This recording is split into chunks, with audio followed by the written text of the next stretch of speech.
What is going on, YouTube people? Neo Cards and Comics here today for a little chit chat. I want to talk about the ecosystem of the hobby. This is something I've discussed before, here and there in live streams and various different videos and pieces and parts, but I feel like a shift is going to be coming. Fanatics is entering the space. eBay's changing policies, and on its face value, you see these things happen and you're just kind of like, okay, whatever, sure, they have some new policy or this thing's happening or that thing's happening, and it doesn't directly necessarily impact you or your card prices or your flipping or whatever it is that you're doing.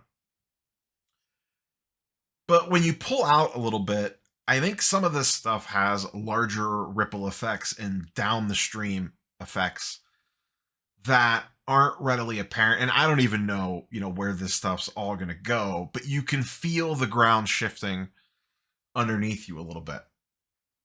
So when I've talked about this in the past, it's always in relation to, everything kind of plays off of each other. The manufacturer makes the cards, prints the cards, sells the cards to the distributor to the shop. They get it, they sell it to an individual ripping a box, or a breaker sells it. Those people buy it, whether it's buying from the breaker, buying the box, whatever the case might be. They have their cards that they got in a break or that they got opening a box. They're going to keep the ones that they want to keep. They're going to sell the ones that they want to sell. They're going to send the ones in for grading that deserve to be graded. Those ones get graded and come back. Then they move off of those, potentially ending up in an end user's hand, or maybe they go to someone that's buying for repacks or someone that's buying to resell it again on whatnot. But you kind of see how this kind of all filters out from the very beginning of the cards coming off the line, and then they kind of filter through the system and eventually ending up in a dollar bin somewhere or in someone's collection. In the meantime, everyone along that chain is participating in some way, shape, or form, passing that card on to the next person for good, bad, or indifferent. Most of the time, hopefully, making a little bit of profit in the exchange of that card. As everyone kind of makes their 10% or whatever it is, 50%, 20%, 30%, 100%, if you doubled up, whatever.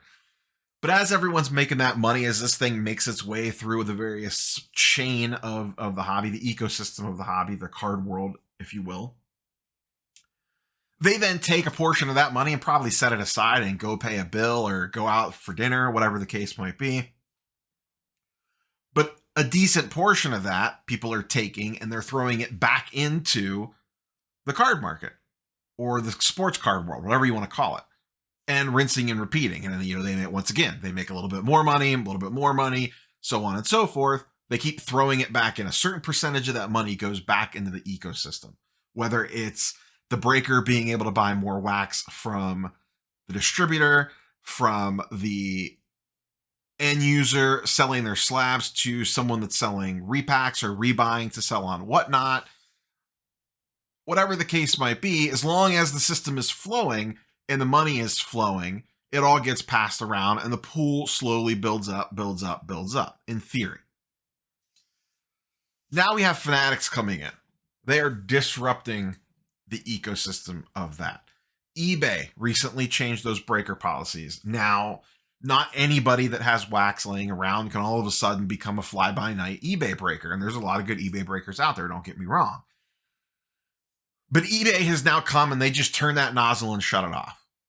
That might, for an average person, might not seem like that big of a deal. However, there is a lot of people that bought, a lot of product. Those eBay breakers needed sealed wax. Where did that wax come from? They were either buying from a shop. They probably don't have distribution or allocation. So they're buying off retail flippers, or they're going to the stores and finding it themselves or some other means. They're going on MySlabs or eBay or Facebook groups and sourcing wax that way. Okay. eBay's come along. They've shut that dial off. A lot of those people got left kind of holding the bag.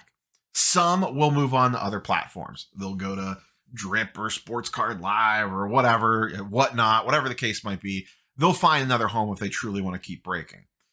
But some, I'm sure, are probably saying, you know what? I'm just done with this. This is enough.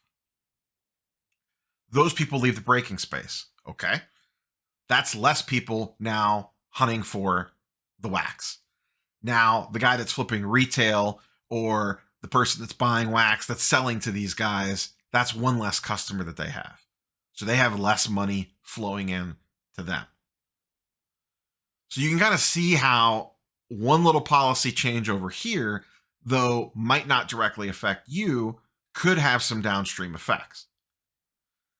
Fanatics is coming in. Let's say Fanatics Live disrupts the marketplace or some other change happens. We've been hinting around the fact that regulation may come to sports cards in some way, shape, or form in the future.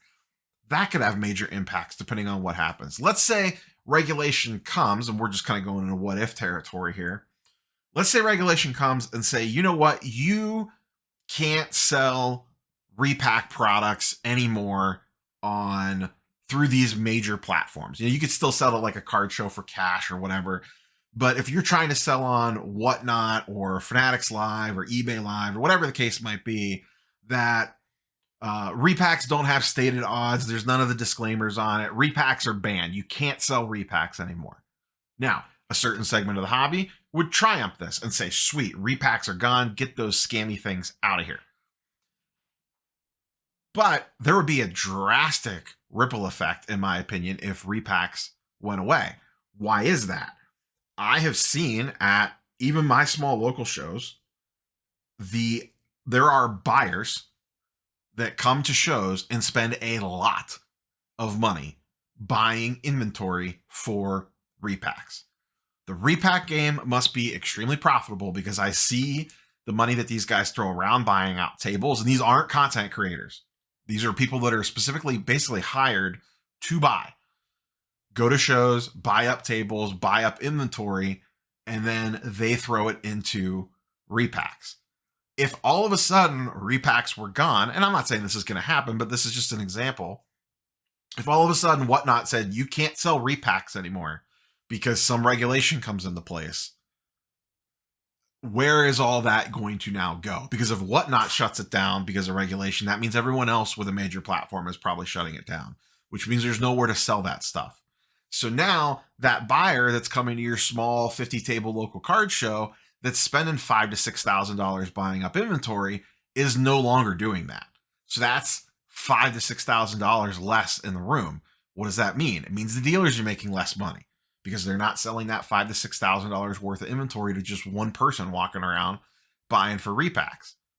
What does that mean? That you walking around as an end user trying to maybe sell a couple cards to a dealer at 45% comps, that dealer now doesn't maybe have as much liquidity, as much cash to go out and buy because they're not selling as much on the back end to these repack buyers.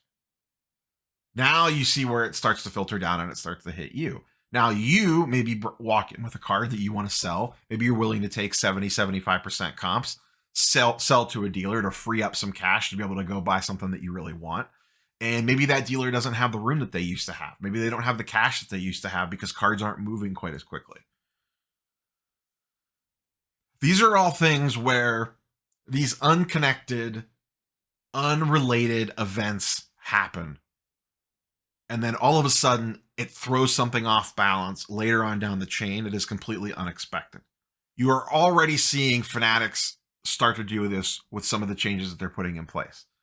You know, there was the new rules that came out in regards to the what a shop can and can't do with wax. There's been some back and forth on maybe they're a little bit more lenient with what they were initially were that came out. But let's say that DealerNet is drastically affected by this. A lot of people buy and move wax on DealerNet. If DealerNet is suddenly hampered or restricted or doesn't exist anymore, that's going to hurt things in weird ways. It's going to affect, once again, going back to breakers. A lot of breakers probably get their wax through there. A lot of people that buy and hold sealed wax get that from there. A lot of shops move wax that they can't move locally to other stores that have the ability to move that.